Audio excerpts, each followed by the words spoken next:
श्रीमद् भगवद गीता अध्याय 3 श्लोक नंबर 12।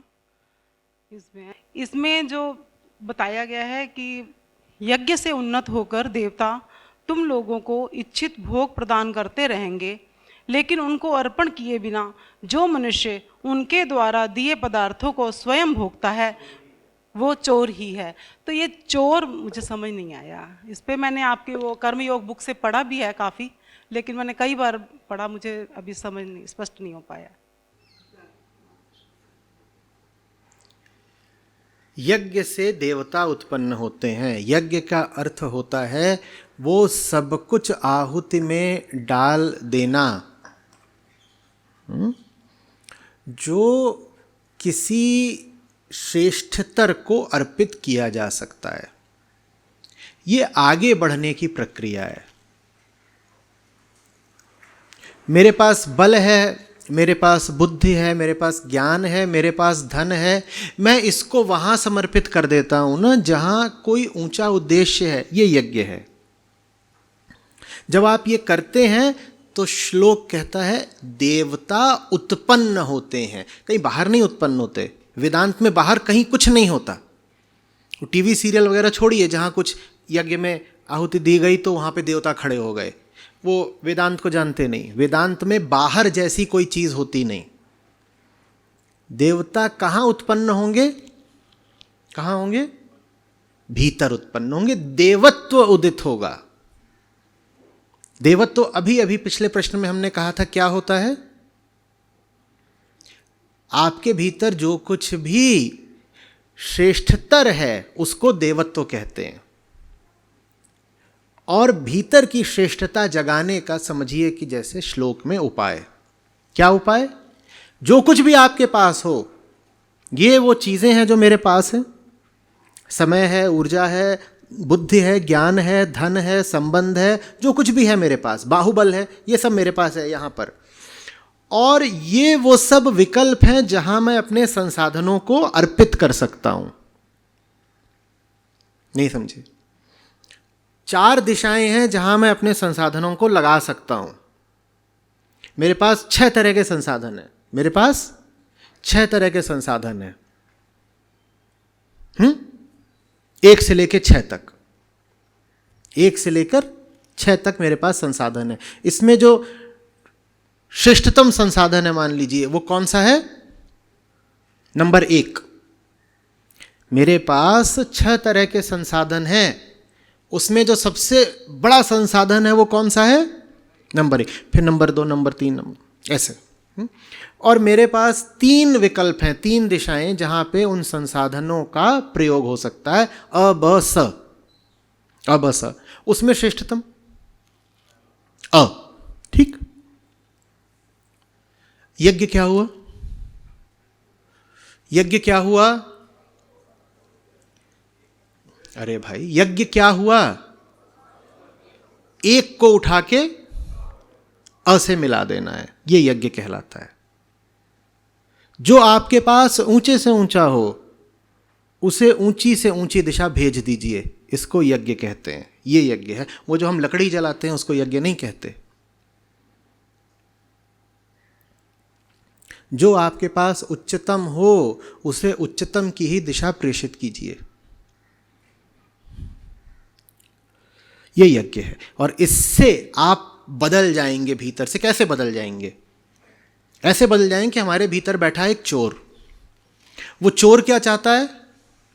खाना। अब स में ये जो स है ये क्या है? क्या है? चोर। 3 दिशाएं हैं ना अपने संसाधनों को भेजने की। वो जो तीसरी दिशा है वो एक चोर दरवाजा है। वो कहता है 1 से लेकर 6 तक जो कुछ है मैं क्या करूं? मैं हड़प जाऊं, मैं ही खा जाऊं। जब आप उस चोर को वो नहीं देते जो वो मांग रहा है तो आपके भीतर देवत्व उठता है। चोर हटा ना, चोर हटा, चोर हटा तो चोर जिसको दबाए बैठे था, चोर जिसको घेरे बैठा था, अपने पीछे जिसको रोके बैठे था, वो सामने आ जाता है। देवता सामने आ जाते हैं। देवता हम में है पर जरा गहराई में है, चोर हम में है, वो देवताओं को रोके हुए, आच्छादित करे हुए, घेरे हुए है। और वो चोर हमारे भीतर इसीलिए क्योंकि हम उसे मनचाही खुराक देते रहते हैं। चोर को खुराक देना छोड़ दो, जो कुछ तुम्हारे पास है उसको चोर से बिल्कुल वापस ले लो, उसे जहां देना चाहिए वहां दे दो। चोर अपने आप हटेगा मिटेगा। जब चोर हटेगा मिटेगा तो देवता सामने आ जाएंगे। देवता पहले से ही भीतर थे, चोर हट गया सामने से, वो दिखने लगेंगे कि देखो देवता। ये अर्थ है। और अगर चोर को ही खुराक देते रहे तो क्या समझा रहे हैं कृष्ण? तुम ही चोर हो गए।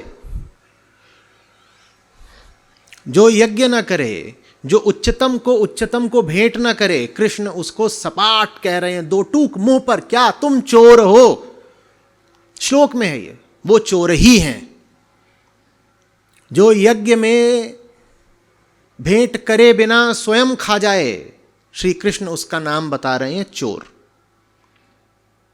तुम्हारे पास तुम्हारी कामनाओं और तुम्हारे पेट के अलावा कुछ नहीं, तुम्हें अपने से आगे कुछ नहीं दिखाई देता जहां तुम कुछ अर्पित कर सको। तुम्हारे जीवन में कोई लक्ष्य नहीं, तुम्हारे पास ऊंचाई के लिए कोई प्रेम नहीं, सारे अपने संसाधन बचाए बैठे रहते हो। किस लिए? हम खाएंगे। ऐसों के लिए कृष्ण ने नाम बता दिया, चोर हो तुम। चोर वो नहीं जो दूसरे के घर में जाके चोरी करे, चोर वो है जो अपने संसाधनों को खुद ही खा जाए। ये मिलता है गीता जी के पास जाकर, वरना हम तो बस उसको ही चोर बोल देते जो किसी और का कुछ माल हड़प गया। जो अपना माल हड़प जाए उससे बड़ा चोर कोई दूसरा नहीं।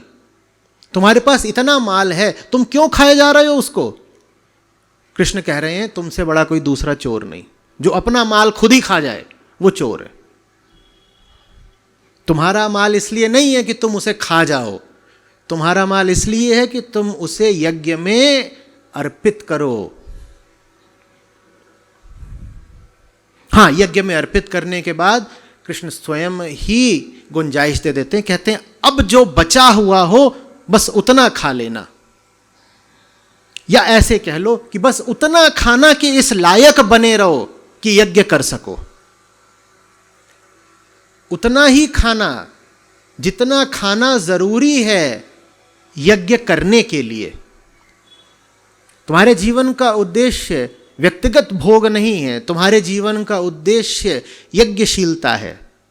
तुम भोगने के लिए नहीं पैदा हुए हो, तुम यज्ञ के लिए पैदा हुए हो, इसलिए यज्ञ की इतनी महिमा है। यज्ञ करो और उसके बाद जो बचा खुचा हो, जो बस इसलिए आवश्यक हो कि अगर इतना भी नहीं खाया तो कल यज्ञ नहीं कर पाएंगे, बस उतना खा लेना।